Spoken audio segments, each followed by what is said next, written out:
జకర్యా గ్రంథము 3వ అధ్యాయము 7వ వాక్యాన్ని చదువుకుందాం.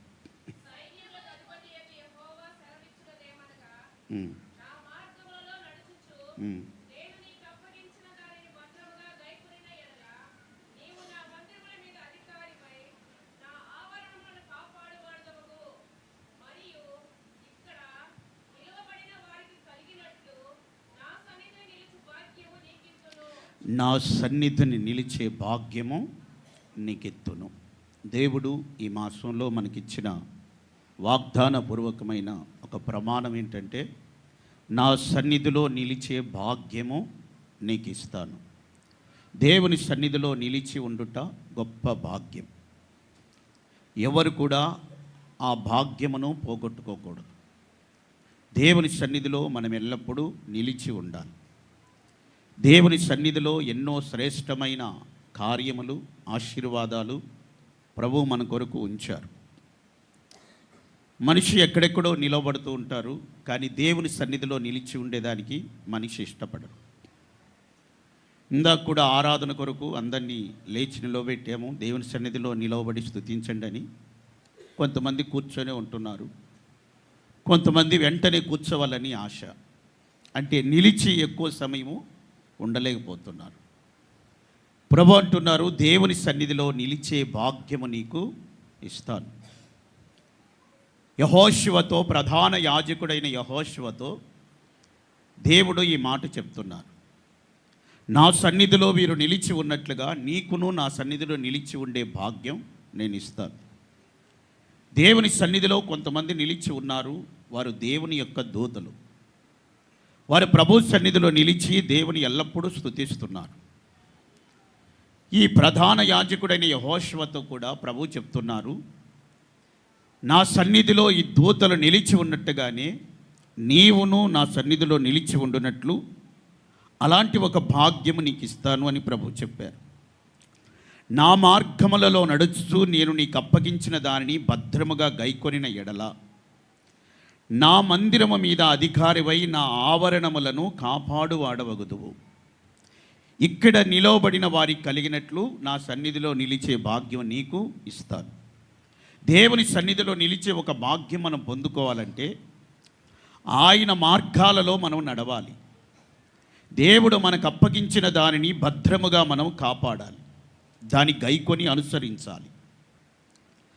అప్పుడు దేవుడు తన మందిరం మీద మనల్ని ఒక అధికారిగా నిర్ణయిస్తున్నారు. ఆవరణములను కాపాడునట్లుగా బాధ్యతలు అప్పగిస్తున్నారు. దేవుని ద్వారా మన బాధ్యతలు తీసుకున్నప్పుడు బాధ్యతగానే బాధ్యతాయుతంగా బాధ్యతను వహించాలి. పట్టి పట్టినట్టుగా, అంటి అంటనట్టుగా, దాసుల వలె, పనివారి వలె ఉండకూడదు. దేవుని ఇంటి మీద ప్రభు మనల్ని నిర్ణయించినప్పుడు మనం ఒక బాధ్యతగా దాన్ని కాపాడవలసినటువంటి ఆ యొక్క బాధ్యత ప్రభు మన మీద పెట్టినప్పుడు మనం అది తప్పకుండా మనం నెరవేర్చాలి. నాది కాదు అన్నట్టుగా మనం ఉండకూడదు, నాది కాదు అన్నట్టుగా ఉండకూడదు. ఒక బాధ్యత అనేది మనకు ఉండాలి. చిన్న కాగితం ఎక్కడైనా మందిరంలో కనబడితే దాని కాలుతాడు తోసి వెళ్ళిపోతున్నారు. దాన్ని చేత్తో పట్టుకుని వెళ్ళి బయట వేద్దామని అనుకోవట్లేదు. చాలామంది కొట్లకి వెళ్ళి కాగితాలు, పేపర్లు అన్నీ కొనుక్కొచ్చి చాక్లెట్లు, బిస్కెట్లు, అందులో ఉన్న పదార్థాన్ని తిని కాగితాలు ఇక్కడేసి వెళ్ళిపోతున్నారు. మీరందరూ లేచిన తర్వాత మందిరం చూడండి ఎలా ఉంటుందో. ఒక చెత్త దిబ్బలాగా మారిపోతుంది. ఇది కరెక్టేనా? దేవుని మందిరానికి మీరందరూ వచ్చి దేవుని మందిరాన్ని అలా చెత్త కాగితాలతో నింపి వెళ్ళటం అది సరైనదేనా? బాధ్యత ఇది. బాధ్యతాయుతంగా మీరు ప్రవర్తించాలి కదా. దేవుని మందిరం మీద అధికారిగా పెట్టి ప్రాకారాలని కాపాడాలని ప్రభు చెప్తున్నారు. దేవుని సన్నిధిలో నిలిచే భాగ్యం నీకు ఇస్తానని చెప్తున్నారు. చెత్త కాగితాలన్నీ తీసుకొచ్చి ఇక్కడేసి దిబ్బగా మారుస్తావనే? దేవుని మందిరాన్ని బ్రష్ పట్టిస్తారనే? చాపల మీద అంతా పెన్నులు తీసుకొని గీసేస్తున్నారు, గోడలకి గీస్తున్నారు. తాగమని టీ ఇస్తే వాటిని కానుక పెట్టల మీద పోసి గోడల మీద అక్కడెక్కడే వేస్తున్నారు. చిన్న చిన్న ప్యాకెట్లు డ్రింకులు తాగి తెచ్చి అక్కడక్కడ గోడమ్మడి పెట్టి వెళ్ళిపోతున్నారు. దేవుని సన్నిధిలో నిలిచే భాగ్యం నీకు ఇస్తానన్నది ఎందుకేనా? దేవుని మందిరం మీద ఒక బాధ్యత అనేది మనకు ఉండాలి. దేవుని మందిరాన్ని మనం కాపాడాలి. దేవుని మందిరాన్ని ఎప్పటికప్పుడు మనం శుభ్రపరచుకోవాలి. ఆయన సన్నిధిలో నిలిచే భాగ్యము దేవుడు ఇస్తానంటున్నాను. ఎక్కడ చూసినా దుమ్ము, ఎక్కడ చూసినా బోజు, శుభ్రపరిచే ఒక అనుభవం ఉండదు. చెప్పలేదు కదా, చెప్తే చేద్దాం అనుకోవటం. ఎవరు చెప్పాలి? మనకు ఒక బాధ్యత ఉండాలి. మనకు ఒక బాధ్యత ఉండాలి. అన్నీ శుభ్రపరిచి దేవుని మందిరాన్ని శుభ్రంగా పెట్టవలసిన బాధ్యత ఉంది. పాత్రలన్నీ కడిగి పెట్టాలి. కడగకుండానే పెడుతున్నారు పాత్రలు కూడా. తప్పైన కార్యం కాదు, ఒక బాధ్యత ఉండాలి కదా. బాధ్యత లేకపోతే ఎలాగా? దేవుడు ఆయన సన్నిధిలో మనల్ని నిలిచే భాగ్యం నీకు ఇస్తాను అని ప్రభు చెప్తున్నారే. మరి దేవుని సన్నిధిలో నిలిచే ఒక భాగ్యమును తీసుకున్నప్పుడు ఎంత శ్రద్ధ వహించాలి, ఎంత గమనించుకోవాలి. ఏదెటుపోతే మనకెందుకు అన్నట్టుగా మనం బాధ్యత లేకుండా ఉన్నట్టయితే దేవుడు ఏం చేస్తున్నట్టు ఆయన సన్నిధిలో ఉంచకుండా ఆయన సన్నిధిలో నుంచి తోలివేస్తాడు. దేవుని సన్నిధిలో ఆయన ఉంచడు బాధ్యతగా ఉండకపోతే. ప్రధాన యాజకుడైన యెహోషువతో దేవుడు చెప్తున్నారు, నా సన్నిధిలో నిలిచే భాగ్యం నీకు ఇస్తాను అని. మోషే తర్వాత యెహోషువ నాయకత్వం వహించి ఇశ్రాయేల్ని కనాను చేర్చారు. యెహోషువ, ఆ యెహోషువ కాదు, ఈ యెహోషువ. ఆయన నాయకుడైన యెహోషువ, ఈయన ప్రధాన యాజకుడైన యెహోషువ. ఆయన ఎఫ్రాయిము గోత్రానికి సంబంధించిన వాడు. ఈయన ప్రధాన యాజకుడు కనుక లేవి గోత్రానికి సంబంధించిన వ్యక్తి. వీరిద్దరు ఒకటి కాదు. ఈ ప్రధాన యాజకుడైన యెహోషువతో ప్రభు చెప్తున్నారు, నా సన్నిధిలో నిలిచే భాగ్యం నీకు ఇస్తాను అని. దేవుని సన్నిధిలో నిలిచి ఉండే ఒక భాగ్యం మనకు అవసరం. అది మనం పొందుకోవాలి. ఎందుకంటే దేవుని సన్నిధిలో ఎన్నో శ్రేష్టమైన కార్యాలు ప్రభు తన బిడల కొరకు ఉంచారు. అవన్నీ మనం పొందాలి, అవన్నీ మనం అనుభవించాలి. అందుకే దేవుని సన్నిధిలో మనం నిలిచి ఉండాలి. దేవుడు అది ప్రమాణపూర్వకంగా, వాగ్దానపూర్వకంగా చెప్తున్నారు, నా సన్నిధిలో నిలిచి ఉండే భాగ్యము నీకు ఇస్తాను అని ప్రభు చెప్తున్నారు. కనుక మనం చాలా జాగ్రత్తగా దేవుని సన్నిధిలో మనం ఉండాలి. ఏది ఏమైతే దేవుని సన్నిధిలోకి వచ్చాం, మన ఇష్టం వచ్చినట్టుగా మనం ఉండొచ్చు, మనకు నచ్చినట్టుగా మనం ఉండవచ్చును, మన మనసుకు నచ్చినట్టుగా మనం ప్రవర్తించవచ్చు అనుకుంటే దేవుడు అన్నీ చూస్తూనే ఉంటాడు. దేవుని మందిరాన్ని మనం ఎలా ఉంచుతున్నాం, ఎలా కాపాడుతున్నాం, దాని మీద మనం ఎలా బాధ్యత కలిగి ఉన్నాం అనేది అన్నీ దేవుడు చూస్తూనే ఉంటాడు. దేవుడు చూడకుండా ఏముండడు. కనుక దేవుని సన్నిధిలో ఉండకుండా దేవుడే కొంతమందిని తోలివేసినట్లుగా మనం చూస్తాం. ఇర్మియా గ్రంథము 7వ అధ్యాయం 15వ వాక్యం చూడండి. ఇర్మియా గ్రంథము 7వ అధ్యాయము 15వ వాక్యం.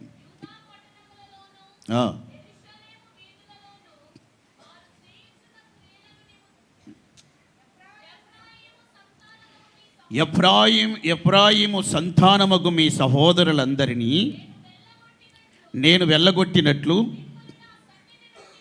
మిమ్మును నా సన్నిధి నుండి వెళ్ళగొట్టుదును. దేవుడు చెప్తున్నాను,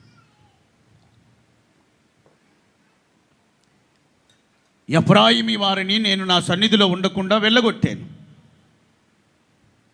షిలోహు మందిరానికి నేనేం చేశానో మీరు ఎరుగుదురు. షిలోహు మందిరాన్ని దేవుడు విడిచిపెట్టాడు. ఎఫ్రాయిము సంతతిని దేవుడు వెళ్ళగొట్టాడు ఆయన సన్నిధిలో నుంచి.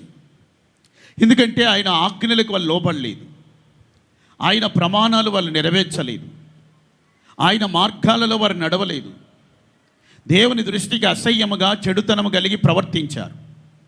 అందుకే దేవుడు ఎఫ్రాయిము వారిని వెళ్ళగొట్టాడు. గనుక ఇప్పుడు మిమ్మల్ని కూడా వెళ్ళగొడతారని ప్రభు చెప్తున్నారు.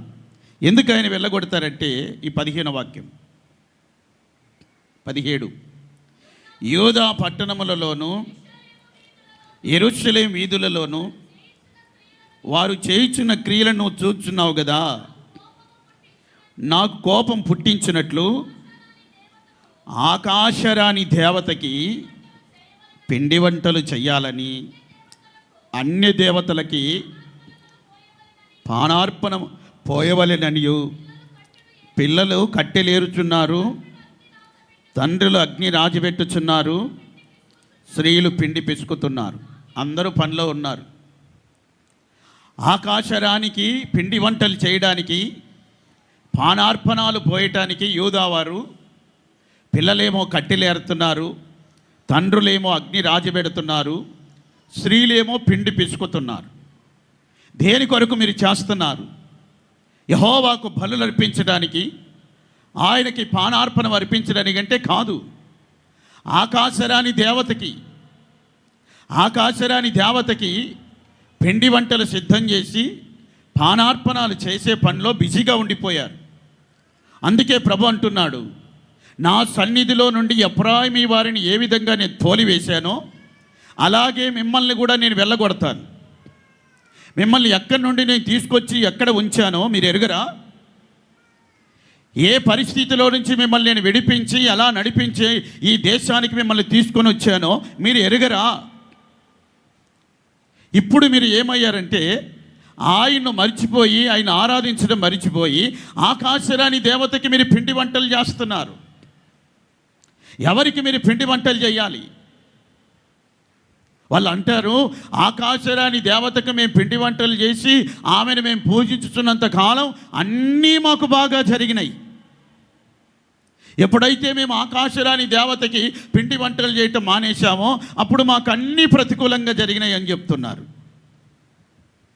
అందుకేనా ఖడ్గానికి నిర్ణయించబడే వారు ఖడ్గానికి, తెగులుకు నిర్ణయించబడిన వారు తెగులుకి, క్షామానికి నిర్ణయించబడిన వారు క్షామానికి వెళ్ళింది. అందుకేనా తెగుళ్ళను పంపి దేశమంతా పాడైపోయి ప్రజలు చెల్లా చెదరైపోయి చెట్టుకొకరు పుట్టకొకరు అనాథలైపోయి ఉంటే వాళ్ళు చెప్తున్న మాటలు ఏంటో తెలుసునా? ఆకాశరాని దేవతకు పిండి వంటలు చేస్తున్నంత కాలం మేము బాగున్నాం, మేము ఎంతో సంతోషంగా ఉన్నాం. ఇప్పుడు మాకు ఈ కష్టాలు వచ్చినాయి. ఎందుకంటే ఆ రానికి పిండి వంటలు చేయటం మానేశాం, కట్టెలేరటం మా పిల్లలు మానేశారు, అగ్ని రాజబెట్టడం మా పురుషులు మానేశారు, కనుక మాకు ఈ కష్టాలు వచ్చినాయి అంటున్నారు. వాక్యం ఏం చెప్తుంది? యెహోవాను విడిచి వేరొకరిని అనుసరించే వారికి శ్రమలు విస్తరిస్తాయని వాక్యం చెప్తుంది. మరి దేవుడిచ్చిన ప్రమాణాలన్నీ తొలగించారు, దేవుడిచ్చిన నడిపింపుని త్రోసివేశారు. దేవుని సన్నిధిలో దేవుడిచ్చిన వారి స్వాస్థ్యాన్ని అనుభవించే విషయంలో ఆయన కట్టడలన్నీ త్రోసివేసి వారి ఇష్టారాజ్యంగా ప్రవర్తిస్తున్నారు. ఆకాశరాని దేవతకే మేము పిండి వంటలు చేస్తాం, ఆవిడే మాకు తల్లి. ఎవరు ఆకాశరాని? ఎవరు నీ తల్లి? ప్రభు ఏమంటున్నారు? తల్లి తన బిడలని ఆదరించినట్టుగా నేను మిమ్మల్ని ఆదరిస్తానని ప్రభు చెప్తున్నారు కదా. మన తల్లి ఎవరు? మన తండ్రి ఎవరు? మనల్ని ఎవరు గర్భము ధరించారు? ఎవరు వేదన పడి కన్నారు? రక్తములో పొర్లుతున్న మనల్ని చూసి మన దగ్గరకు వచ్చి నాభి సూత్రమును కట్ చేసి ఉప్పు రాసి నూనె పూసి స్నానం చేయించింది ఎవరు? హెచ్కేల్ గ్రంథంలో ప్రభు అదే కదా చెప్తుంది. నేనే కదా నీకు సౌఖ్యం చేసింది, నేనే కదా నిన్ను ఈ విధంగా తీర్చిదిద్దింది. నీకు ఆహారముగా నేను నిర్ణయించబడిన వాటిని భుజించిన తర్వాత నీవు మిక్కిలి సౌందర్యవంతురాలవయ్యావు. ఇప్పుడు నన్ను విడిచిపెట్టి ఆకాశరాని దేవతను కోరుకుంటున్నావు. ఎఫ్రాయిము వారు ఇలాగే ప్రవర్తిస్తే నా సన్నిధిలో ఉండకుండా నేను వెళ్ళగొట్టాను, మిమ్మల్ని కూడా నేను వెళ్ళగొడతానంటున్నాడు. దేవుని సన్నిధిలో నిలిచే భాగ్యం మనకు కావాలి, కానీ ఆయన సన్నిధిలో నుంచి వెళ్ళగొట్టబడకూడదు. దేవుడు చూస్తూ ఉంటాడు, అన్నీ చూస్తుంటాడు. అక్రమం పరిపూర్ణమైతే దేవుడే వెళ్ళగొడతాడు, ఎవరేం చేయాల్సిన అవసరం లేదు. అక్రమం పరిపూర్ణమైనప్పుడు దేవుడే వెళ్ళగొడతాడు. ఆజ్ఞలను అతిక్రమించి ఉపదేశాన్ని త్రోసివేసి దేవునికి విరోధముగా వ్యతిరేకముగా ప్రవర్తిస్తే, నడిపింపుకు వ్యతిరేకంగా ప్రవర్తిస్తే ఒక రోజు వస్తుంది. ఎఫ్రాయిము వారెవరు? ఎఫ్రాయిముని గురించి దేవుడు ఏమంటున్నాడు? ఎఫ్రాయిము నా జ్యేష్ఠ కుమారుడు కాడా? ఎఫ్రాయిము నా ముద్దు బిడ్డ కాడా? జ్యేష్ఠ కుమారుడే ముద్దు బిడ్డనే వెళ్ళగొట్టాడు ఆయన సన్నిధిలో నుంచి. మనం ఎంత అండి? మనం ఎక్కడో అన్నిచ్చినలో, వారు ఆయనకి స్వకీయ సంపాద్యం, ఆయన కోరుకున్న ప్రజల వాళ్ళు. అలాంటి వారిని వెళ్ళగొడితే మనం ఎక్కడ నిలబడతాం? 15వ అధ్యాయం మొదటి వాక్యం చూడండి, ఇర్మియా గ్రంథం 15వ అధ్యాయము మొదటి వాక్యం. యెహోవా నాకు ఇలాగున సెలవిచ్చెను, ఉమ్.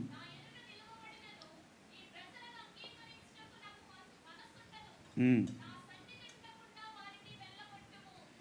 మోషే సమూయేలు నా ఎదుట నిలబడి వాళ్ళు ప్రార్థన చేసినా నీ మనుషులు నేను అంగీకరించను. నా సన్నిధిలో నుంచి వాళ్ళని వెళ్ళగొట్టు. ఎంత ధారాస్థాయికి వెళ్ళిపోయిందో చూడండి తీర్పు. దేవుని ఆజ్ఞలకు విరోధముగా వ్యతిరేకముగా ప్రవర్తిస్తే ఎంత ఉగ్రత పాలవుతున్నారో చూడండి. ఓ పక్క మోషే నిలబడినా, ఓ పక్క సమూయేలు నిలబడినా, ఈ ప్రజల కొరకు వాళ్ళు విజ్ఞాపన చేసి ప్రార్థన చేసినా నేను అంగీకరించను. ఎందుకంటే వారు చేసిన పనులు అలా ఉన్నాయి, వారి క్రియలు అలా ఉన్నాయి. నా సన్నిధిలో ఉండకుండా వారిని వెళ్ళగొడతానని ప్రభు చెప్తున్నారు. దేవుని సన్నిధిలో ఉండకుండా వెళ్ళగొట్టబడిన వారు ఉన్నారు. దేవుని సన్నిధిలో నిలిచి ఉండకుండా వెళ్ళిపోయిన వారిని మనం చూస్తాం. ఆదాము ఉన్నాడు, దేవుడే ఆయన సన్నిధిలో నుంచి ఆయన ఏం చేశాడు?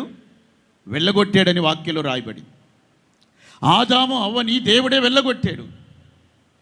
దేవుడు వారిని వెళ్ళగొట్టేటట్టుగా వాళ్ళు ఆ స్థితికి తెచ్చుకున్నారు. వాళ్ళని వెళ్ళగొట్టాలని దేవుని ఉద్దేశం కాదు. వాళ్ళని తోటలో నుంచి పంపివేయాలని, ఆయన సన్నిధిలో నుంచి వాళ్ళని పంపించాలనేది దేవుని ఉద్దేశం కాదు.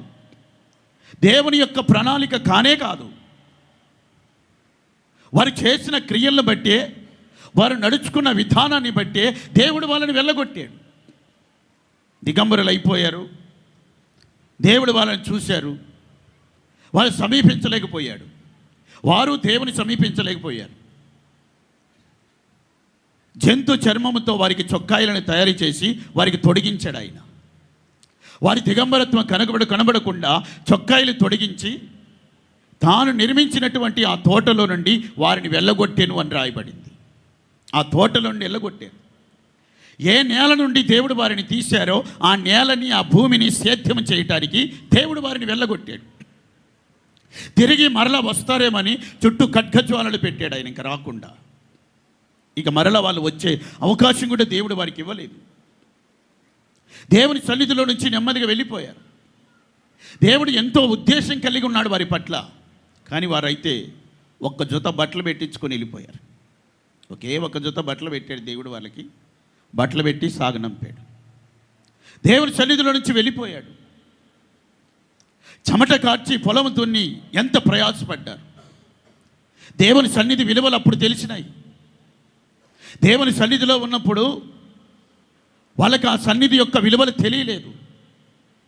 ఇశ్రాయేలుకి, యూదులకి దేవుడు ఎన్ని హెచ్చరికలు చేశాడు. ప్రభు అంటాడు, పెందల కడ నేను లేపి నా సేవకులైన ప్రవక్తల్ని మీ మధ్యలోకి నేను పంపి హెచ్చరిక చేస్తూ వచ్చాను. హెచ్చరించినప్పుడు అలా తల వంచుకొని తగ్గించుకున్నట్టు కనబడతారు, మళ్ళీ యథావిధిగానే మళ్ళీ చేసేటి చేస్తున్నారు. అప్పటి వరకు హెచ్చరిస్తారు, అప్పటి వరకు గద్దిస్తారు, బోధిస్తారు. కాసేపు మౌనంగా ఉంటే సరిపోయిద్ది, మరలా మన ఆటలు మనం కొనసాగించవచ్చని కొనసాగిస్తూనే ఉన్నారు. మార్పు అనేది లేదు, మార్పు అనేది కలగలేదు. సమయం రానే వచ్చింది. ఆ రోజు దేవుడు వెళ్ళగొట్టాడు. అవసరమా? దేవుని సన్నిధి యొక్క విలువలు తెలిసి ఉండాలి. దేవుడు చూస్తాడు. ఎన్నో అవకాశాలు ప్రభు ఇస్తాడు, ఎన్నో అవకాశాలు ఇస్తాడు. ఎదురు చూస్తాడు. మార్చబడతారు, మనసు మార్చుకుంటారు. నా సన్నిధిలో నిలిచి ఉండి ఆ భాగ్యాన్ని అనుభవిస్తారని ఎదురు చూస్తాడు.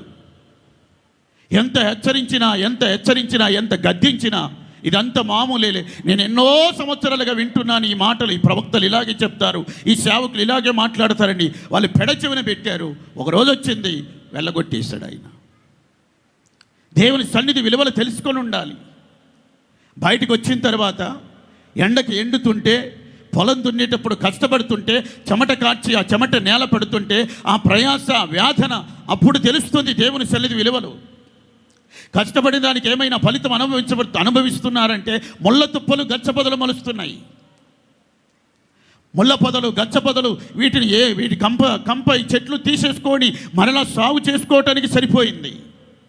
వేసిన మంచి పంట ఎక్కడొస్తుంది?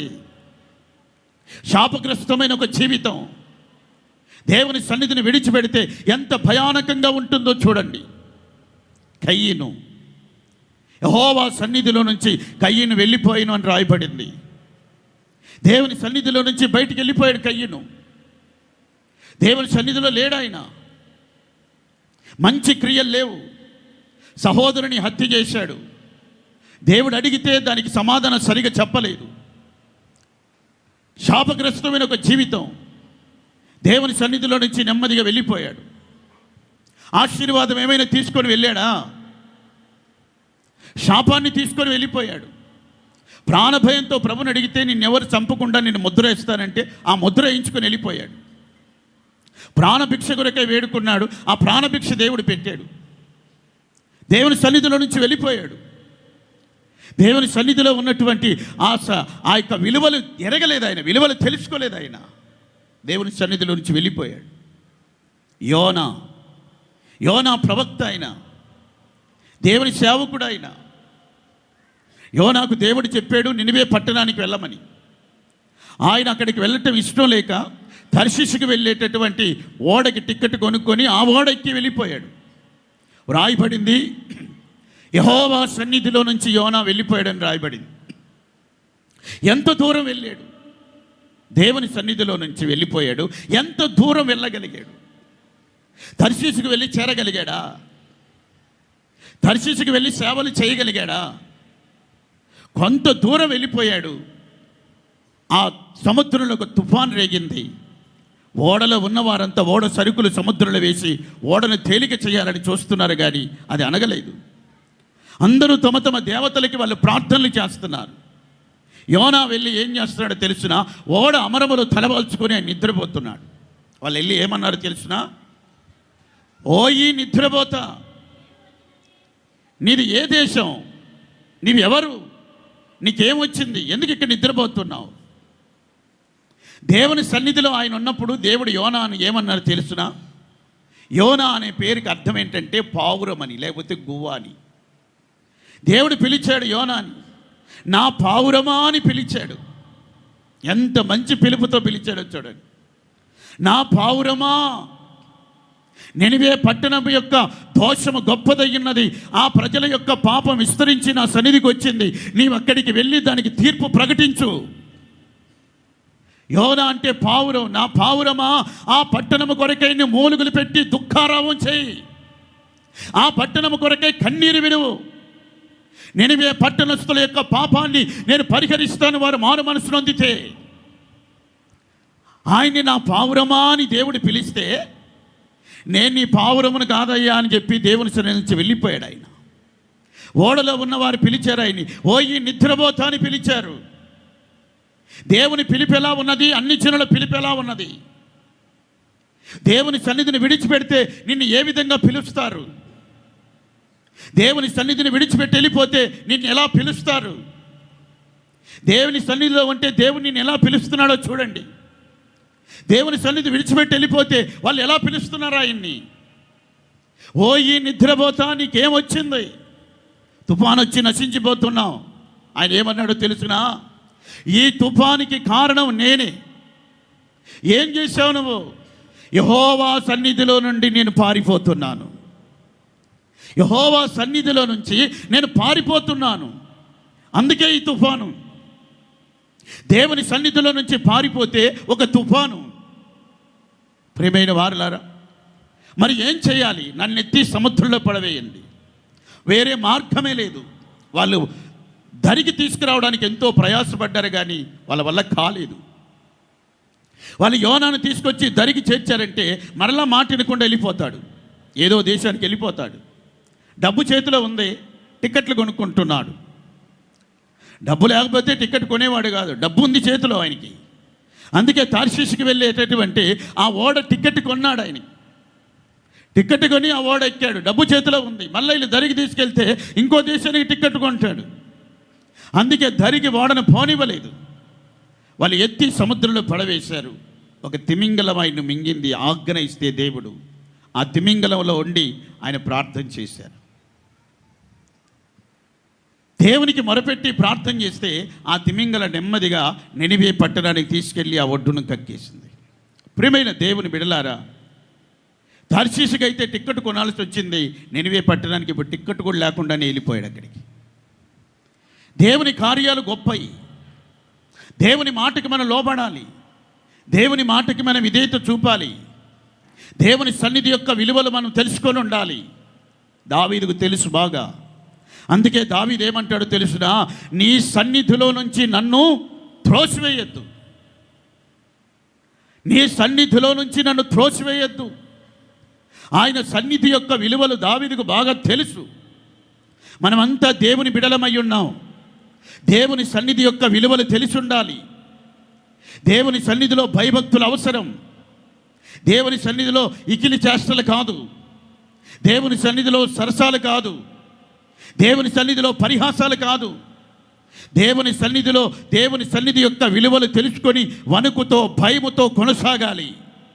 అప్పుడే దేవుని సన్నిధిలో నిలిచే భాగ్యము దేవుడు మనకిస్తాడు. దావీదుకు తెలుసు కనుకనే ఆయన ప్రార్థన చేస్తున్నాడు. మరో చోట దావీదు ప్రార్థన చేస్తాడు, నీ సన్నిధిలో నా కుటుంబం స్థిరపడి ఉండాలి. ఆయన కుటుంబం దేవుని సన్నిధిలో స్థిరపడాలని ఆయన ప్రార్థన చేస్తున్నారు. అలా నీ సన్నిధిలో ఉండేటట్టుగా నా కుటుంబాన్ని ఆశీర్వదించు అంటాడు. నా కుటుంబం అంతా, నా పిల్లలంతా, నా సంతతంతా నీ సన్నిధిలో స్థిరపడాలి, దేవుని సన్నిధిలో స్థిరపడాలి. తన పిల్లలు ఎక్కడో గొప్ప గొప్ప స్థానాల్లో స్థిరపడాలని నేను కోరుకోవట్లేదు. దేశాలకు అధికారులై అక్కడ స్థిరపడాలి, ఆ దేశంలో స్థిరపడాలి, అమెరికాలో స్థిరపడాలి, సింగపూర్లో స్థిరపడాలి. నా పిల్లలు ఆ దేశంలో ఉండాలి, ఈ దేశంలో ఉండాలని కోరుకోవట్లేదు దావీదు. నా కుటుంబం అంతా, నా పిల్లలంతా నీ సన్నిధిలో స్థిరపరచబడి ఉండాలి. ఆయన సన్నిధి విలువలు తెలుసు ఆయనకి. నువ్వేం కోరుకుంటున్నావు? నీ కుటుంబం అంతా దేవుని సన్నిధిలో ఉండాలని ప్రభు సన్నిధిలో నువ్వు కోరుతున్నావా? నేను ఉంటే చాలు, నా పిల్లలు ఎటుపోతే నాకెందుకు, నా ఇంట్లో వాళ్ళు ఎటుపోతే నాకెందుకు, నా బంధువులు ఎటుపోతే నాకెందుకు అనుకుంటున్నావా? దేవుని సన్నిధిలో మనం నిలిచి ఉండాలి.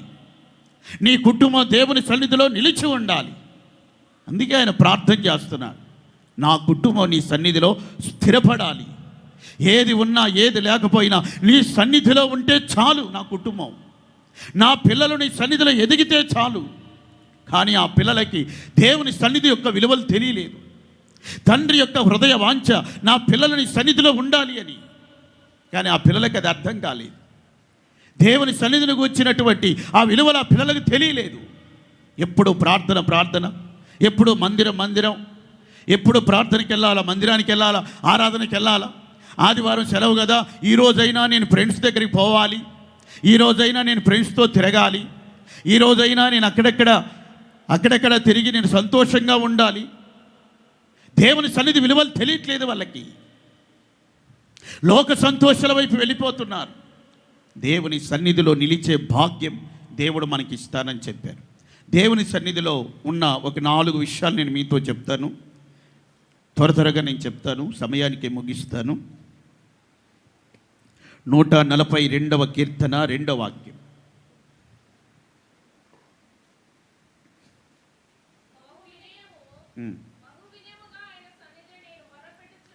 బహు వినయముగా ఆయన సన్నిధిని నేను మొరపెట్టుచున్నాను.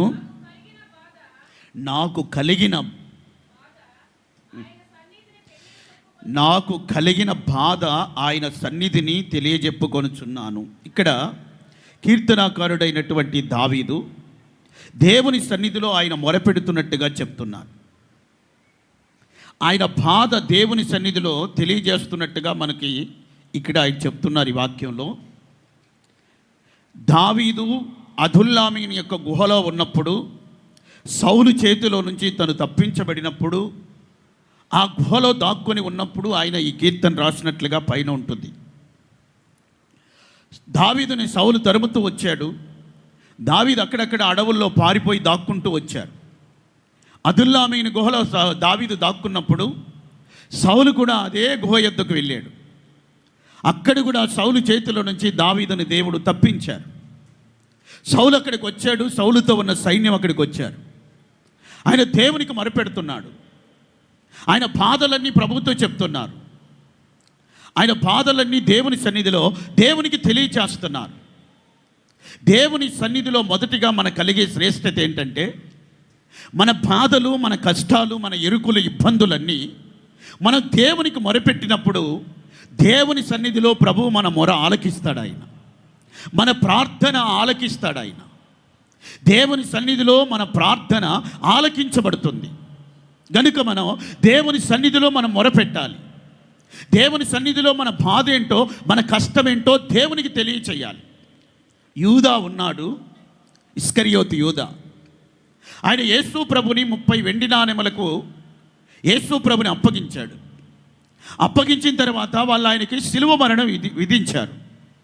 తర్వాత యూదా, నిరపరాధిని నేను అప్పగించాను, నేను పాపం చేశాను, నిరపరాధిని నేను అప్పగించి పాపం చేశానని చెప్పి ఈ యూదా ఏం చేశాడంటే ఆ 30 వెండి నాణేలు తీసుకొని మరలా ప్రధాన యాజకుల దగ్గరికి వెళ్ళాడు. నేను తప్పు చేశాను బాబు, నిరపరాధిని అప్పగించి 30 వెండి నాణేలు తీసుకున్నాను, నాకు ఈ నాణేలు వద్దని వాళ్ళకి ఇవ్వబోయాడు.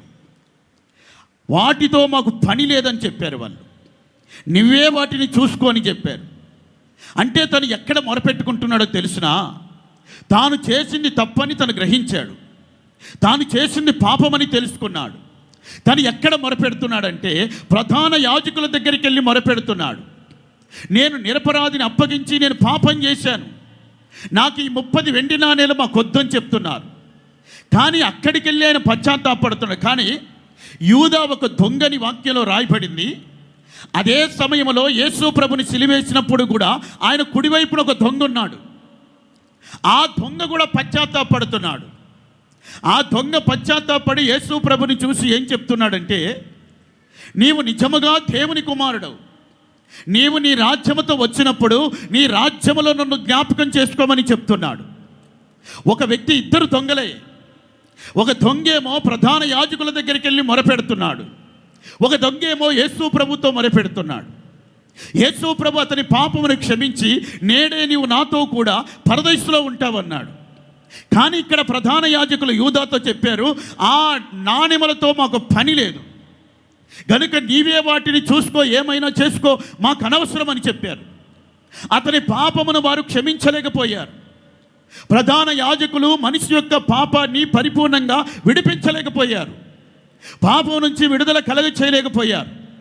అంటే ఇక్కడ నేను చెప్పేది ఏంటంటే, నువ్వు ఎక్కడ మొరపెడుతున్నావు? నువ్వు చేసిన తప్పిదాన్ని గ్రహించినప్పుడు, నువ్వు బాధలో ఉన్నప్పుడు, సమస్యలో ఉన్నప్పుడు, కష్టంలో ఉన్నప్పుడు నువ్వు ఎక్కడ మొరపెడుతున్నావు? ప్రధాన యాజకుల దగ్గరికి వెళ్ళి మొరపెడుతున్నావా? ఆ ప్రధాన యాజకుల కంటే కూడా గొప్ప ప్రధాన యాజకుడైన ప్రభు అయిన యేసు దగ్గరికి వచ్చి నువ్వు మొరపెడుతున్నావా? ఎక్కడ నువ్వు మొరపెడుతున్నావు? మనుషుల దగ్గర మొరపెడితే ఫలితం ఉండదు, అధికారుల దగ్గర మొరపెడితే ఉపయోగం ఉండదు. ఎక్కడ నువ్వు విన్నవించుకుంటున్నావు? దావీదు చెప్తున్నారు, దేవుని సన్నిధిలో నేను మొరపెడుతున్నాను, నా బాధ దేవుని సన్నిధిలో ఆయనకు నేను తెలియజేస్తున్నాను. దావీదు దేవుని సన్నిధికి వచ్చి ఆయన బాధలన్నీ చెప్తున్నారు. తను ఎలా తరమబడుతున్నారో, ఎలా దాక్కుంటున్నాడో, ఎలా పారిపోతున్నాడో, శత్రువుల చేతుల నుంచి ఎలా తప్పించుకొని వెళ్ళిపోతున్నాడో, తనను వెంటాడుతున్న బాధలు, తనకు కలుగుతున్న బాధలు, ఎదురవుతున్న శోధనలు, ఇవన్నీ ప్రభు సన్నిధిలో విన్నవిస్తున్నాడు. గనుకనే దేవుడు ఏం చేశాడంటే, ఆయన పడిన శ్రమలన్నిటిలో నుండి ఆయన పెట్టిన మొర ఆలకించి దేవుడు దావీదుకు ఉత్తరం ఇచ్చాడు. ఆయన ప్రార్థన ఆలకించి ఆయనకు సహాయం చేశాడు. సౌలు చేతిలో చిక్కకుండా దావీదును దేవుడు కాపాడాడు. ఓ పక్క గుహలో సౌలు లోపలికి వస్తున్నాడు, మరో పక్క అదే గుహలో ఆయన ప్రార్థన చేస్తున్నాడు. ప్రియమైన దేవుని బిడలారా, దేవుని సన్నిధిలో మనం మొరపెట్టినప్పుడు, దేవుని సన్నిధిలో మన బాధలు మనం విన్నవించుకున్నప్పుడు దేవుడు తప్పకుండా వాటికి సమాధానం ఇస్తాడు. దేవుని సన్నిధిలో నీ ప్రార్థన అంగీకరించబడుతుంది. దేవుని సన్నిధిలో ప్రభువు నీ మనవులు అంగీకరిస్తాడు. నీ హృదయ ఆర్తధ్వని దేవుడు వింటాడు. నీ హృదయంలో ఉన్న ఆర్తధ్వనులు మనుషులకు అర్థం కావు, నీతో ఉన్నవారికి అర్థం కావు. నీ హృదయ ఘోష వాళ్ళు అర్థం చేసుకోలేరు, నీ బాధ వారికి అర్థం కాదు. యోబును గురించి వాక్యంలో రాయబడింది, 6 బాధలు కలిగిన 7 బాధలు కలిగిన ప్రభువు నిన్ను విడిపిస్తాడు. ఆయన బాధలు, ఆయన పడుతున్నటువంటి బాధలు ఆయన స్నేహితులకు అర్థం కాలేదు. ఆయన పడుతున్న బాధలు ఆయన రక్త సంబంధికులకు, స్వజనులకి అర్థం కాలేదు. ఆయన పడుతున్న బాధ కట్టుకున్న భార్యకి అర్థం కాలేదు. ఆయన వేదన, ఆయన శ్రమ వారు చూసి కూడా ఆయన ఓదార్చలేక మరింత శ్రమను తోడు చేశారు. ప్రియమైన దేవుని బిడలారా, హన్నాని గమనించండి. ఆవిడ దేవుని సన్నిధికి వచ్చి ప్రార్థన చేసింది. మనో దుఃఖముతో వచ్చి ప్రార్థన చేసింది, ఎంతో విచారముతో వచ్చి ప్రార్థన చేసింది. యెహోవా సన్నిధిలో ఆమె ఈ విధముగా మొరపెట్టింది, నా దుఃఖమును చూడు, నా శ్రమను చూడు, నేను నీ సేవకురాలని. వాక్యంలో రాయబడి ఉన్నది, యెహోవా హన్నాను జ్ఞాపకము చేసుకొనెను. ఆమె యెహోవా సన్నిధిలో చేసిన ప్రార్థన దేవుడు జ్ఞాపకం చేసుకున్నాడు. గడిచిన దినాలలో, గడిచిన మాసములో దేవుని సన్నిధికి వచ్చి మీరు పెట్టిన మొర దేవుడు విన్నాడు. మీరు చేసిన ప్రార్థన ప్రభు ఆలకించాడు. మీ ప్రార్థనకి, మీ మొరకి దేవుడు గొప్ప సమాధానం ఇవ్వబోతున్నాడు. ప్రభు మిమ్మును జ్ఞాపకం చేసుకున్నాడు. దేవుని సన్నిధిలోని ప్రార్థన అంగీకరించబడి ఉన్నది. దేవుని సన్నిధిలోని ప్రార్థన ఆయన ఆలకించాడు. దేవుని సన్నిధిలో నిలిచి ఉండే భాగ్యము దేవుడు మనకిచ్చాడు. ఆ భాగ్యం ఏంటి అని మనం గమనిస్తే, మన మొర, మన ప్రార్థన, మన హృదయ ఆర్తధ్వని దేవుడు విని మనల్ని జ్ఞాపకం చేసుకుంటున్నారు. దేవుని సన్నిధికి వచ్చి ఆమె మొరపెట్టింది. దేవుడు ఆమెను జ్ఞాపకం చేసుకున్న తర్వాత ఆమె దుఃఖము సంతోషముగా మారింది. ఆమె యొక్క ఏడ్పు, నిట్టూర్పులన్నీ కూడా నాట్యముగా మార్చబడి ఉన్నాయి. ఆమె యొక్క బాధలన్నీ తొలగిపోయి ఆమెకు సంతోషం కలిగింది. గనుక నీ బాధలకి, నీ సమస్యలకి, నీ శ్రమలకన్నిటికీ ఒక విడుదల కలిగేటటువంటి స్థలమే దేవుని యొక్క సన్నిధి. ఆ సన్నిధిని పోగొట్టుకున్నావంటే, ఆ సన్నిధి నుంచి నువ్వు తొలగిపోయావంటే, ఆ సన్నిధి నుంచి వెళ్ళగొట్టబడ్డావంటే చాలా సమస్యలు ఎదుర్కోవాల్సి వస్తుంది. అందుకే దేవుని సన్నిధి యొక్క విలువలు తెలుసుకొని ఉండాలి.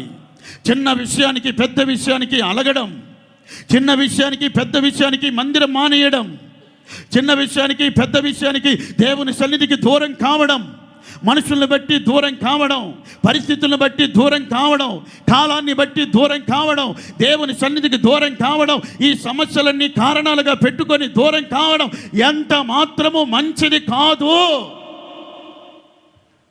అది ఎంత మాత్రం మంచిది కాదు. దేవుని సన్నిధి నుంచి ఒక్క క్షణము కూడా బయటికి వెళ్ళాలన్న ఆలోచన, తలంపు నీ మనస్సుకు రానివద్దు. దేవునికి విరోధమైనటువంటి కార్యాలు, వ్యతిరేకమైన కార్యాలు ఉంటే పరిపూర్ణమైతే ఒక రోజున దేవుడే వెళ్ళగొడతాడు అట్లాంటి వాళ్ళని. అంతేగాని నీకు నీవుగా దేవుని సన్నిధి విడిచిపెట్టి వెళ్ళిపోవాలని నువ్వు తలంచవద్దు. నీవుగా దేవుని సన్నిధికి దూరం అవ్వాలని నువ్వు ఆలోచించవద్దు. ఆయన సన్నిధిలో నీ బాధలు చెప్పుకుంటే, నీ బాధలకి, నీ సమస్యలకి విడుదల ఇచ్చే దేవుడు ఉన్నాడు ఆయన సన్నిధిలో. గనుక ఆ సన్నిధిలో నీవు నిలిచి ఉండాలని వాక్యం చెప్తుంది. దేవునికి మహిమ కలుగునుగాక. హల్లెలూయా.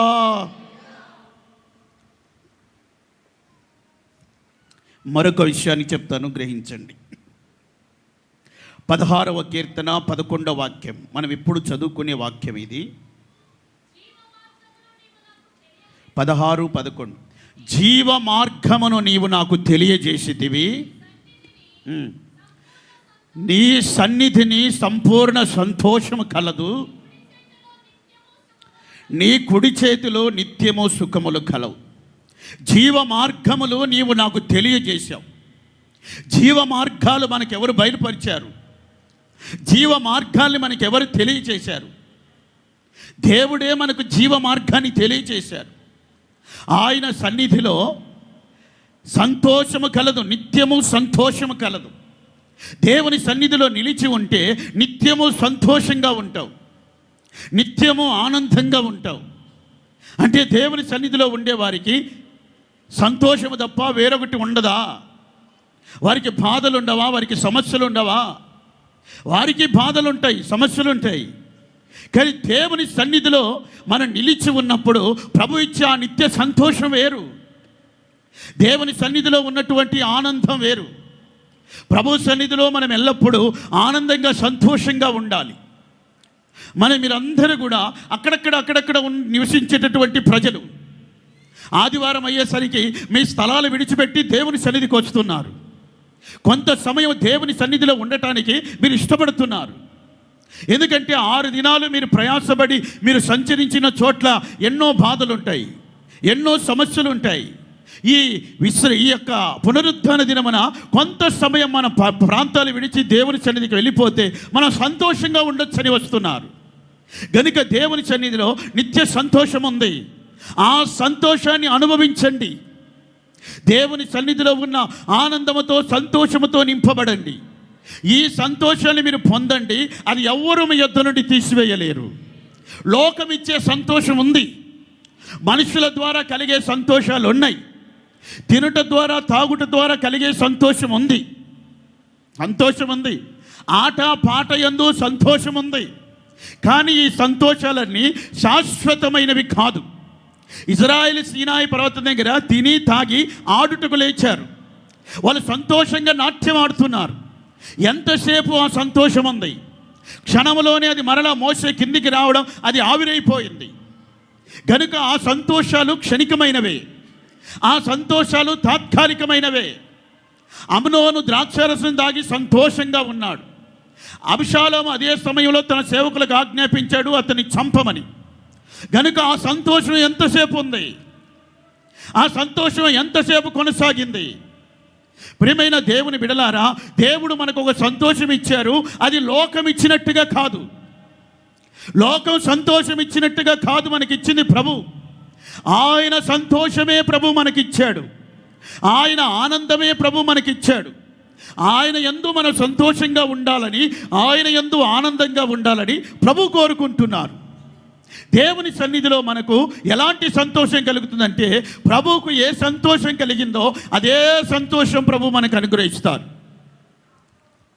ఆయన భూమిని రవంతయు చేయక మునుపు, సముద్ర జలములకి ఆయన హద్దులు ఏర్పరచక మునుపు, పర్వతాలు స్థాపించక మునుపు, ఏ మనుషుని భూమి మీద కలగచేయక మునుపు, ప్రభు అయిన యేసుక్రీస్తు తండ్రి అయిన దేవుని సన్నిధిలో ఆయన ప్రధాన శిల్పి అయి ఆనందిస్తున్నట్టుగా సామెతల గ్రంథంలో రాయబడింది.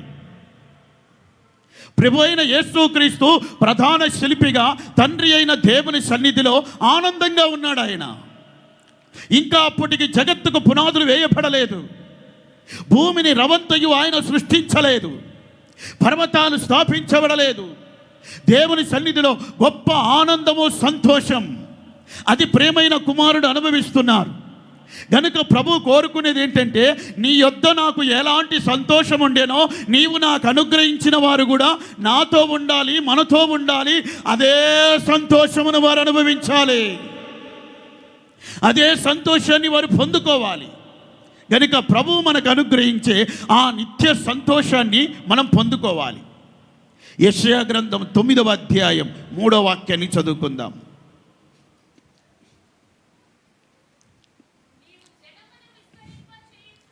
నీవు జనములను విస్తరింపజేయుచున్నావు, వారి సంతోషమును వృద్ధిపరుచున్నావు. కోతకాలమున మనుషులు సంతోషించున్నట్లు, దోపుడు సొమ్ము పంచుకొని వారు సంతోషించినట్లు వారు నీ సన్నిధిని సంతోషిస్తున్నారు. ఇక్కడ ఒక జనమును గురించి రాయబడింది. నీవు జనములను వృద్ధిపరచుచున్నావు, వారి సంతోషమును నీవు వృద్ధి చేస్తున్నావు. జనాలు విస్తరించే కొద్దీ దేవుడు వారి సంతోషాన్ని ఏం చేస్తున్నాడంటే వృద్ధిపరుస్తున్నాడు. జనాలు విస్తరించే కొద్దీ సంతోషం విస్తరించి వృద్ధి చెందాలి. దేవుడు అలాగే చేస్తున్నాడు. దేవుని సన్నిధిలో ఎలాంటి సంతోషం ఉందంటే, ఇక్కడ 2 విషయాలు చెప్పబడుతున్నాయి. ఒకటి, కోతకాలమున మనుషులు సంతోషించినట్లు. రెండోది, తోపుడు సొమ్ము పంచుకునేటప్పుడు సంతోషించినట్లు. దేవుని సన్నిధిలో 2 విధములైన సంతోషాలు కనబడుతున్నాయి. కోతకాలాన మనుషులు సంతోషపడతారు. ఎందుకంటే పంట విత్తిని మొదలుకొని పొలం దున్ని కష్టపడి చెమట కార్చి విత్తనం వేసినప్పుడు, ఆ విత్తనం ఎదిగేటప్పుడు, ఆ విత్తనం పంటకు వచ్చినప్పుడు ఇదంతా రైతు ఏం చేస్తారంటే, మనుషులు ఏం చేస్తారంటే సంతోషపడతారు. చూడండి, విత్తనం వేసినప్పుడు ఆ పంట ఎదుగుతున్నప్పుడు వారికి అంత గొప్ప సంతోషం ఉండదు. వేసిన విత్తనం మొలకెత్తుతుందో లేదో, మొలకెత్తిన విత్తనానికి పురుగాడుతుందేమో, తెగుళ్ళు వస్తాయేమో, పంట నూర్చలేమని వాళ్ళల్లో ఒకలాంటి భయం అనేది ఉంటుంది. అదే ఆ పంట సరైన పంట పండి అంత కోతకు వచ్చిందనుకో, అప్పుడు మనుషులకి గొప్ప సంతోషం. మన ప్రయాసకు తగినట్టుగా దేవుడు మంచి పంటను మనకిచ్చాడు. గనుక ఆ పంటను బట్టి, కోతకాలాన్ని బట్టి మనుషులు సంతోషిస్తారు. ఇప్పుడు కొడవలి చేత బట్టి పంటను కోస్తాం, పంటను కోసినాక ధాన్యాన్ని కూర్చుకుంటాం. కరువు వస్తుందని, క్షామం వస్తుందని మనకు భయం ఉండదు. గనుక రాబోయే దినాలన్నీ నిర్భయముగా మనము పోషించబడవచ్చును. ఆకలితో అలమటించే పరిస్థితి ఉండదని కోతకాలాన్ని బట్టి మనుషులు సంతోషిస్తారు. విత్తనం వేసే దినానికంటే, పొలం దున్నిన దినానికంటే కోతకాలం సమీపించినప్పుడు మనిషికి గొప్ప సంతోషం కలుగుతుంది. విత్తనం విత్తేటప్పుడు మనిషి ఎలా విత్తుతాడో తెలిసిన వాక్యంలో రాయబడింది, పిడికెడు విత్తనాలు చేతబట్టి కన్నీళ్లతో విత్తుతాడు అని.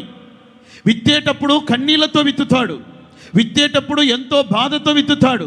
నేను ఎంతో కష్టపడుతున్నాను, శ్రమ పడుతున్నాను, వేసిన విత్తనం పంట వచ్చిద్దో రాదో అని కన్నీళ్లతో విత్తుతాడు. అతను ఎంతో దుఃఖముతో విత్తుతాడు. విత్తిన పంట కోతకొచ్చినప్పుడు గొప్ప సంతోషం కలుగుతుంది. అందుకే వాక్యంలో రాయబడి, పిడికెడు విత్తనాలు చేతబట్టి కన్నీళ్లతో విత్తువాడు సంతోష గానాలతో పనులు మోసుకొని వస్తాడు. ప్రియమైన దేవుని బిడలారా, మరి కోతకాలాన్ని చూసి గొప్ప సంతోషం. అందుకే మనం కోతకాలమున ఏ విధముగా మనుషులు సంతోషిస్తారో దేవుని సన్నిధిలో అలాంటి సంతోషం కలదు. ఈ సంతోషాన్ని మనం అనుభవించాలి. దోపుడు సొమ్ము పంచుకున్నప్పుడు సంతోషించినట్లుగా దేవుని సన్నిధిలో సంతోషిస్తారు. దోపుడు సొమ్ము పంచుకోవాలంటే శత్రువుని జయించాలి. జయించినప్పుడే దోచుకొనగలుగుతాం, జయించినప్పుడే దోచుకున్నది పంచుకోగలుగుతాం. జయ జీవితం చేయకపోతే దోపుడు సొమ్ము పంచుకోలేవు. కనుక దోపుడు సొమ్ము పంచుకొని సంతోషిస్తున్నారు అంటే వాళ్ళు జయించారని దాని అర్థం. జయించలేనటువంటి వాడు, అపజయాలు పొందినవాడు దోపుడు సొమ్ముని పంచుకొని సంతోషంగా ఉండలేడు. గనుక మనం ఎక్కడ అపజయం పాలవ్వకూడదు. మనం జయ జీవితం చేయాలి. మనం జయిస్తూ ముందుకు వెళ్ళాలని వాక్యం చెప్తుంది. గనుక జయించిన వాడే దోపుడు సొమ్ము పంచుకుని సంతోషించినట్లుగా సంతోషించగలుగుతాడు. గనుక ప్రియమైన దేవుని బిడ్డల, నా సన్నిధిలో ఇలాంటి సంతోషం ఉన్నది. గనుక నా సన్నిధిలో వీరు ఈ విధంగా సంతోషాన్ని అనుభవిస్తారు. 9వ అధ్యాయం అక్కడే మొదటి వాక్యంలో రాయబడింది, పూర్వకాలమున ఆయన జెబూలూను దేశమును నప్తాలి దేశమును అవమానపరిచెను. అంత్యకాలమున ఆయన సముద్ర ప్రాంతమును అనగా యోర్దాను అద్దరిని, అన్యజనుల గలిలయ ప్రదేశమును మహిమగలదానిగా చేశాడు. ఈ జనులు ఎవరో తెలుసునా? ఈ జనం విస్తరించారు. ఈ జనము యొక్క సంతోషాన్ని వృద్ధి చేశాడు. కోతకాలాన మనుషులు సంతోషించినట్లు, దోపుడు సొమ్ము పంచుకుని వారు సంతోషించినట్లు దేవుని సన్నిధిలో వీళ్ళు సంతోషిస్తున్నారు. వీళ్ళు ఎవరో తెలుసునా? పూర్వకాలము అవమానపరచబడ్డ వాళ్ళు. పూర్వకాలమున ఉత్తర రాజ్యము దేవుని చేత అవమానపరచబడింది. నప్తాలీయులు, జెబూలూను వారు అవమానపరచబడ్డారు. దేవుడే వారిని అవమానపరిచారు. వారి మీద కొన్ని నిందలు, అవమానాలు ఉన్నాయి. ఆ అవమానాలు, నిందలు వారి మీద ఉన్నప్పుడు వారికి సంతోషం లేదు, వారికి ఆనందం లేదు. ఎందుకంటే వాళ్ళు దేవుని విడిచిపెట్టినందువల్ల అవమానించబడుతూ వచ్చారు. దేవునికి దూరమైనందువల్ల వాళ్ళని దేవుడు అవమానానికి అప్పగించారు. ఆ అవమానము, ఆ నిందలు వారి మీద ఉన్నాయి. అయితే ఇప్పుడు అంత్యకాలాన దేవుడు ఏం చేశాడంటే యోర్దాను ప్రాంతం అంతటినీ మరొక జ్ఞాపకం చేసుకున్నారు. అన్ని జనులు నివసించే ప్రాంతం అంతటిని జ్ఞాపకం చేసుకున్నారు. పూర్వకాలం అవమానపరచబడిన వారికి అంత్యదినాన దేవుడు జ్ఞాపకం చేసుకొని వారికి అరుణోదయ దర్శనం అనుగ్రహించారు. అవమానపరచబడినప్పుడు వారు చీకటిలో ఉన్నారు. అవమానపరచబడినప్పుడు వారు మరణఛాయలో ఉన్నారు. అవమానాలతో, నిందలతో ఉన్నవారు చీకటిలో, మరణఛాయలో ఉంటున్నారు. చూడండి, ఎవరైనా సరే అవమానించబడితే అవమానం తట్టుకోలేక ఆత్మహత్యలు చేసుకోవాలనుకుంటారు. అది మరణఛాయ. ఎవరైనా నిందలు మోపబడి నిందించబడితే ఈ నిందలు నేను తట్టుకోలేను, తాళలేను, నేను ఇక మరణిస్తే మంచిది, బ్రతకటం అనవసరం అనుకొని మరణానికి అప్పగించుకుంటారు. పూర్వకాలమున ఇలా అవమానించబడ్డారు. మీ జీవితానికి పూర్వం ఉంటుంది, ఆ తర్వాత మరణ నూతనమైన జీవితం ఉంటుంది. కనుక పూర్వకాలం అవమానాలు, పూర్వకాలం కొన్ని నిందలు, ఈ అవమానాల మధ్యలో, ఈ నిందల మధ్యలో నువ్వు నడిపించబడుతూ వచ్చావు. గనుక నీకు సంతోషం లేదు, ఆనందం లేదు. అయితే ప్రభు అంటాడు, నా సన్నిధిలో నిలిచే భాగ్యం నీకు ఇస్తాను, నా సన్నిధిలో నిత్య సంతోషం కలదని. గనుక అవమానాలు, ఆ నిందలు పూర్వకాలాన నువ్వు మోసుకుంటూ భరిస్తూ వచ్చావు. అయితే నీకు నేను అరుణోదయ దర్శనం అనుగ్రహించాను. మరణఛాయలో, చీకటిలో ఉన్నటువంటి వారందరికీ గొప్ప వెలుగు కలిగింది. గనుక ఇప్పుడు వారందరూ చీకటిలో నుండి, మరణఛాయలో నుంచి విడుదల పొందారు. గనుక వారికి గొప్ప అరుణోదయ దర్శనం కలిగింది. యేసు క్రీస్తు వారికి ప్రత్యక్షమయ్యాడు. ప్రియమైన కుమారుని వారికి ప్రత్యక్షపరిచినప్పుడు వారి అవమానాలు, వారి నిందలన్నీ ప్రియమైన కుమారుడు తొలగించి వేశాడు. తొలగించి వేసి ఆ జనమును ఆయన విస్తరింపజేశాడు. ఆ జనమునకి ఆయన సంతోషాన్ని వృద్ధిపరిచాడు. ఆయన ఇచ్చిన సంతోషం, ఆయన ఇచ్చిన ఆనందం అది ఎలాంటిదో తెలుసునా? పోతకాలన మనుషులు సంతోషించినట్లు, దోపుడు సొమ్ము పంచుకునేవారు సంతోషించినట్లుగా ఆయన సన్నిధిలో అవమానించబడిన జనములకు దేవుడు గొప్ప సంతోషం ఇచ్చాడు. పూర్వకాలమున నీవు పడిన అవమానాలు, నీవు మోసిన నిందలు దేవుడు గొప్ప సంతోషముగా ఆయన సన్నిధిలో మార్చివేశాడు. ఆ చీకటి బ్రతుకు తొలగించాడు దేవుడు. అంధకారమైన జీవితాన్ని తొలగించాడు. మరణ ఛాయలో నుంచి దేవుడు నీకు ఒక విడుదల ఇచ్చాడు.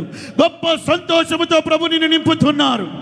ఎవరైనా ఇంకా పూర్వకాలపు స్థితిలో ఉన్నారేమో, నిందలు భరిస్తూ అవమానాలు మోసుకుంటూ ఇంకా కన్నీళ్ళ మధ్యలో జీవిస్తున్నారేమో, ఈ ఉదయకాలమున ప్రభు చెప్తున్నారు, నా సన్నిధిలో నిలిచే భాగ్యం నీకు ఇచ్చా నేను. గనుక నీవు నా సన్నిధిలో నిలిచి ఉన్నావు గనుక నీ అవమానాన్ని, నీ నిందని నేను తొలగించి వేసి ఉన్నాను. నా సన్నిధిలో ఉన్న సంతోషముతో నువ్వు నింపబడాలి. నా సన్నిధిలో ఉన్న సంతోషముతో నువ్వు నింపబడాలి. ఆయన సన్నిధిలో మన కొరకు దేవుడు గొప్ప సంతోషమైన సుఖాన్ని ప్రభు ఉంచారు. కనుక ప్రేమైన దేవుని బిడలారు, దేవుని సన్నిధిలో మనం ఎందుకు నిలిచి ఉండాలంటే నిత్య సంతోషం కొరకై నిలిచి ఉండాలి. లోకంలో ఉన్నాయి కదా సంతోషాలు, తాత్కాలికమైనవి. మనుషుల ద్వారా కలుగుతాయి కదా సంతోషాలు, క్షణికమైనవి. మనుషుల ద్వారా లోకంలో కలిగే సంతోషాలన్నీ కొంతకాలమే ఉంటాయి. వివాహమైనటువంటి ఆ ప్రారంభ దినాల్లో భర్త ఎంతో సంతోషం పెట్టవచ్చును. రోజులు గడిచే కొద్దీ అదే భర్త ద్వారా బాధలు, అదే భర్త ద్వారా కన్నీరు, అదే భర్త ద్వారా ఆనందం లేని పరిస్థితులు. వివాహమైన ఆ క్రొత్త దినాల్లో, వివాహమైన ప్రారంభ దినాల్లో భర్తను ఎంతో సంతోషపెట్టి ఉండవచ్చును. దినాలు గడిచే కొద్దీ భర్తకి భార్య ద్వారా దుఃఖం, ఎంతో వేదన, ఒకరి మధ్యలో ఒకరికి మనస్పర్ధలు, అవమానాలు, నిందలు, మనస్పర్ధలు, విడిపోవటం, ఎడబాటు, ఇవన్నీ బాధాకరమైన పరిస్థితులు. ఆ తాత్కాలికమైనటువంటి ఆ ప్రారంభ దినాల్లో ఆ సంతోషం ఎంతకాలం ఉంది? అది ఏదో కొద్ది దినాలు మాత్రమే ఉన్నది. ఆ తర్వాత బాధలు మొదలవుతున్నాయి, ఆ తర్వాత అవమానాలు మొదలవుతున్నాయి. మనుషుల ద్వారా కలిగే సంతోషాలన్నీ క్షణికమైనవే. పిల్లలు ఎదుగుతుంటే గొప్ప సంతోషం, వాళ్ళు ఎదిగిన తర్వాత నిన్ను తృణీకరిస్తే ఎంతో బాధ. నా చేతులతో పెంచిన పిల్లలే ఎదిగిన తర్వాత నన్ను తోసేశారు, నా పిల్లలే నన్ను తృణీకరించారు, నా పిల్లలే నన్ను అవమానపరిచారు, నా పిల్లలే నీ కడుపున పుట్టడం అనవసరం అన్నారు. ఎంత బాధాకరం, ఎంత దుఃఖకరం. ఎదిగేటప్పుడున్న సంతోషం వాళ్ళు ఎదిగిన తర్వాత లేదే. ఇది ఎంతకాలం ఉంటుంది సంతోషం? ఈ సంతోషాలన్నీ క్షణికమైనవమ్మా. ఈ సంతోషాలన్నీ తాత్కాలికమైనవి. లోకమిచ్చే సంతోషాలు, శరీరం ఇచ్చే సంతోషాలన్నీ కూడా క్షణిక మాత్రం ఉంటాయి, కనబడుతూనే ఉంటాయి, కాలగర్భంలో కలిసిపోతాయి. అందుకే ప్రభు చెప్తున్నారు, తన బిడ్డల్ని ప్రేమించి ఇలాంటి క్షణికమైన సంతోషాలు మీకు వద్దు, నా సన్నిధిలో మీరు నిలిచి ఉండండి, నిత్య సంతోషము నేను మీకు అనుగ్రహిస్తాను. నిత్యము మీరు సంతోషించినట్లుగా నా సంతోషమే మీకు అనుగ్రహిస్తాను. ప్రధాన శిల్పినై నా తండ్రి సన్నిధిలో నేను ఎలా ఆనందించి సంతోషించానో అదే సంతోషాన్ని మీకు పంచుతాను. ఆ సంతోషమే మీకు అనుగ్రహిస్తాను. దేవుని సన్నిధిలో ఆయన సంతోషం మనం అనుభవించాలి. దేవునికి మహిమ కలుగునుగాక. దేవుని సన్నిధిలో ఉన్న సంతోషాన్ని మానివేసి ఏదో 200 వస్తుందని, 500 వస్తుందని నువ్వు ఆ రోజు దేవుని సన్నిధి విడిచిపెట్టి ఆ 200, 500, 1000 రూపాయలు ఏందో నువ్వు సంతోషించడానికి వెళ్ళినట్టయితే అది ఎంతసేపు ఉంటుంది? అది ఎంతసేపు నిలబడుతుంది ఆ సంతోషం? ప్రియమైన దేవుని బిడ్డల, డబ్బు ఎందు సంతోషం ఎంతకాలం ఉంటుంది? యోబు గ్రంథంలో ఏమి రాయబడింది? వారు డబ్బును మింగిరి, మరలా వారు డబ్బును కక్కివేసిరి. ధనాన్ని మింగారు, ధనాన్ని కక్కివేశారు. మింగారు, మింగుతారు. ఎంతోమంది కోట్లకు పడగలెత్తిన వారు డబ్బును మింగుతారు, లంచాలు చేసి మోసాలు చేసి మింగుతారు. మింగిన తర్వాత మరలా ఏం చేస్తున్నారు? కక్కివేశారని రాయబడింది. ప్రియమైన దేవుని బిడ్డలారా, ఈ రోజున మీరు ధనాన్ని మింగితే రేపటి రోజున ధనాన్ని కక్కివేయాలి. మింగేటప్పుడు ఎవరికి తెలియదు, నువ్వు కక్కావంటే అందరికీ తెలుస్తుంది. ఎందుకంటే కక్కాలంటే శబ్దం చేయాలి కదా, వాంటికి చేయాలి కదా. కక్కేటప్పుడు అందరికీ తెలుస్తుంది. మింగేటప్పుడు ఏం లేదు, నోట్లో పెట్టుకొని నోరు మూసుకుంటే నెమ్మదిగా కరిగి లోపలికి వెళ్ళిపోతుంది. కానీ తిరిగి అది కక్కేటప్పుడు శబ్దం అవుతుంది. అప్పుడు అందరికీ తెలుస్తుంది నువ్వు కక్కింది ఏంటో. కనుక ఆ సంతోషాలన్నీ క్షణికమైనవి, తాత్కాలికమైనవి, అవన్నీ వద్దు, అవన్నీ అవసరం లేదు. దేవుడు ఆయన సన్నిధిలో ఒక నిత్య సంతోషం ఉంచాడు. ఆ సంతోషంతో నింపబడండి. ప్రభు సన్నిధిలో ఎల్లప్పుడూ మనము సంతోషంగా ఆనందంగా ఉండాలి. దేవునికి మహిమ కలుగును గాక. హల్లెలూయా.